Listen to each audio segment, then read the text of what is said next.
வக்ஃப் சொத்துக்களை பாதுகாக்கும் வகையில் இடைக்கால உத்தரவு பிறப்பித்த உச்சநீதிமன்றத்திற்கு நன்றி. வக்ஃப் திருத்தச் சட்டத்தின் பிற்போக்கான அம்சங்களையும் நீதிமன்றம் சுட்டிக்காட்டியுள்ளதாக முதலமைச்சர் எக்ஸ் பதிவு.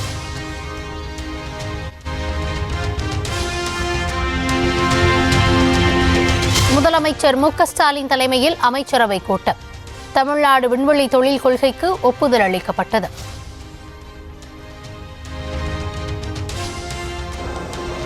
வளர்ச்சியை அடுத்த கட்ட வளர்ச்சியை நோக்கி செலுத்தப்பட வேண்டும் தமிழகம் என்ற நோக்கத்துடன் தமிழ்நாடு விண்வெளி தொழில் கொள்கை 2025 இன்று அமைச்சரவையில் ஒப்புதல் வழங்கப்பட்டது.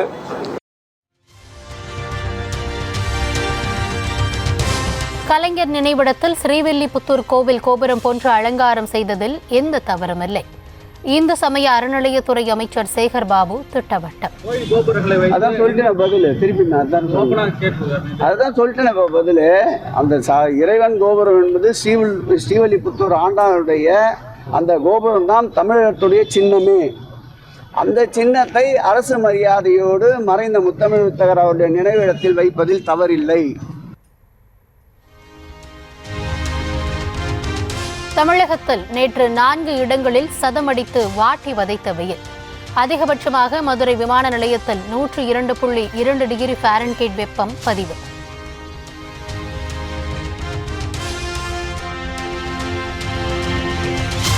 கிருஷ்ணகிரி மற்றும் சுற்றுவட்டார பகுதிகளில் இடி மின்னலுடன் பெய்த கனமழை.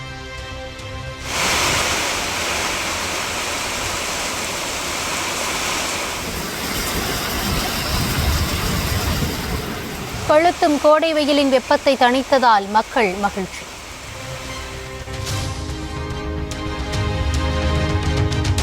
கட்சி நிலைப்பாடுகள், முக்கிய முடிவுகள் குறித்த தகவல்களை அதிமுக தலைமை உரிய நேரத்தில் உரிய முறையில் அவ்வப்போது தெரிவிக்கும். எனவே கட்சி நிலைப்பாடு குறித்து ஊடகங்களுக்கு பேட்டியளிக்க கூடாது என நிர்வாகிகளுக்கு அதிமுக தலைமை கட்டுப்பாடு. டாஸ்மாக் தலைமை அலுவலகத்தில் சோதனையின் போது அதிகாரிகள் துன்புறுத்தப்படவில்லை. சென்னை உயர்நீதிமன்றத்தில் அமலாக்கத்துறை விளக்கம். 3 நாள் பயணமாக டெல்லி சென்றடைந்தார் ஆளுநர் RN ரவி. உச்சநீதிமன்ற உத்தரவு குறித்து மத்திய அமைச்சர் அமித்ஷாவுடன் ஆலோசனை நடத்த உள்ளதாக தகவல்.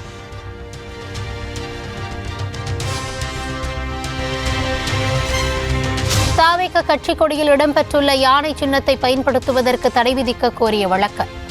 ஏப்ரல் 29ஆம் தேதிக்குள் தாவேக தலைவர் விஜய், பொதுச் செயலாளர் புசி ஆனந்த் ஆகியோர் பதிலளிக்க சென்னை உரிமையியல் நீதிமன்றம் உத்தரவு.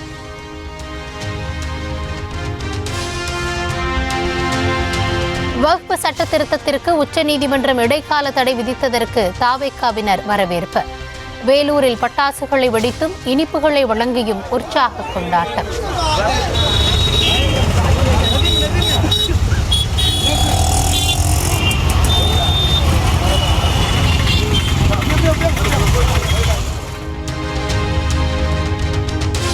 சித்திரை முழு நிலவு நாள் மாநாட்டுக் குழுவின் தலைவராக அன்புமணியை நியமித்தார் பாமக நிறுவனர் ராமதாஸ்.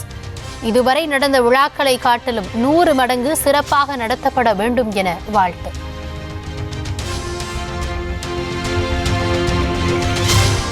நாகையில் நடைபெற்று வரும் அகில இந்திய விவசாயிகள் சங்கத்தின் 30வது தேசிய மாநாடு. பறையாட்டம், குதிரையாட்டம், செண்டை மேளம் முழங்க விவசாயிகள் பேரணி.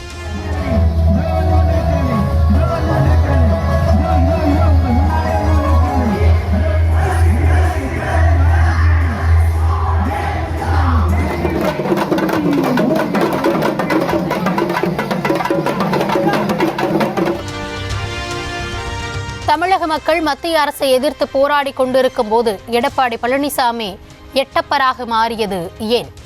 நாகையில் இந்திய கம்யூனிஸ்ட் கட்சி மாநில செயலாளர் முத்தரசன் கேள்வி. கொள்ள வேண்டிய நிலைமை ஏன் ஏற்பட்டது?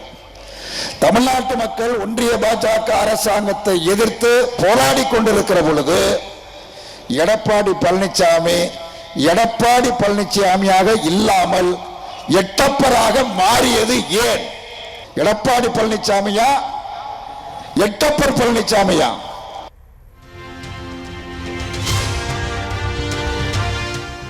பொதுக்கூட்ட மேடையில் பாடகி சின்ன பொண்ணுவை புகழ்ந்து பாடிய நாகை MP செல்வராஜ்.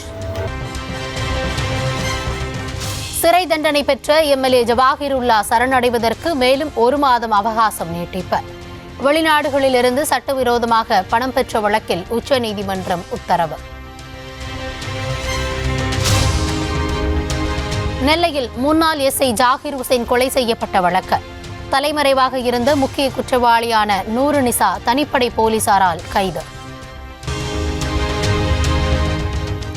காலை சிற்றுண்டி திட்டத்தை சத்துணவு ஊழியர்களிடமே வழங்க வேண்டும் என்பன உள்ளிட்ட கோரிக்கைகள்.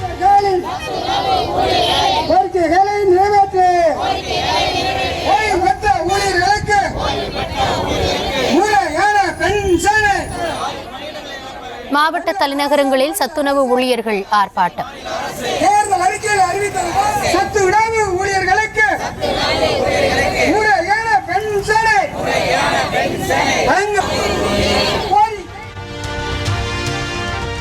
குஜராத்தை சேர்ந்த தாவூதி போரா சமூகத்தினர் பிரதமர் மோடியுடன் சந்திப்பு. வக்ஃப் சட்டத்தை திருத்தியதற்காக நன்றி தெரிவித்தனர்.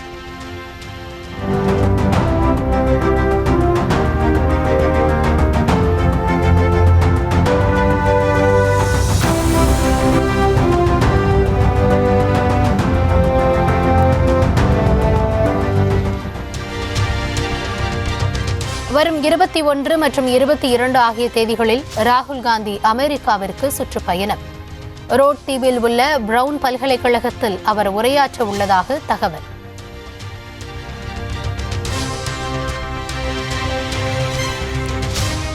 நாட்டில் விலைவாசி விண்ணை தொடும் அளவிற்கு அதிகரிக்க பிரதமர் மோடியே காரணம் என சித்தராமையா குற்றச்சாட்டு. ஆட்சிக்கு வந்ததும் இனி நல்ல நாட்கள் வரப்போவதாக கூறிய வாக்குறுதி என்ன ஆனது எனவும் கேள்வி.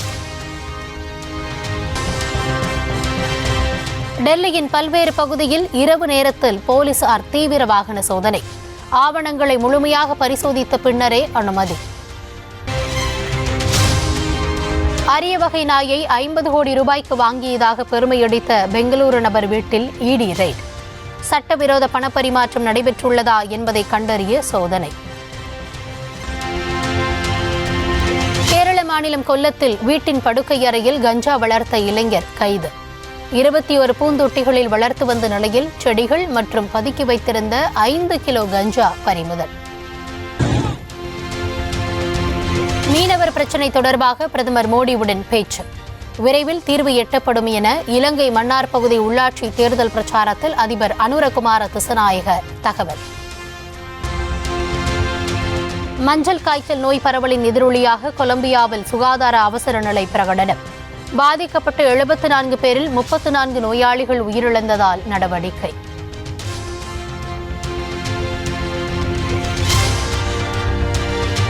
இருபத்தி 2 ஆண்டுகளாக தலிபான்களுக்கு விதிக்கப்பட்டிருந்த தடையை நீக்கியது ரஷ்யா. தடை செய்யப்பட்ட தீவிரவாத அமைப்புகள் பட்டியலிலிருந்து நீக்கம். ஐபிஎல் கிரிக்கெட் தொடரின் 34வது லீக் போட்டி. பெங்களூரு மற்றும் பஞ்சாப் அணிகள் பலப்பரட்சை.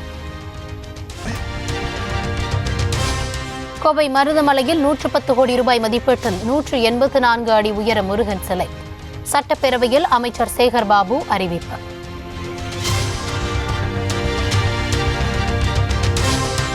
விருதுநகர் மாவட்டம் அருப்புக்கோட்டை அருகே ஆயிரங்கண் மாரியம்மன் ஆலய திருத்தேர் வீதி உலா.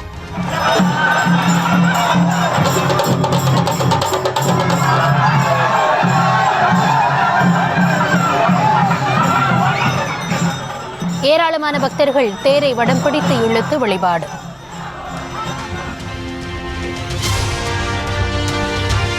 திருப்பூர் மாவட்டம் உடுமலையில் நடைபெற்ற புகழ்பெற்ற மாரியம்மன் கோவில் தேரோட்டம். தேசிய நெடுஞ்சாலையில் போக்குவரத்தை மாற்றும் அளவிற்கு அலைக்கடலென திரண்ட பக்தர்கள்.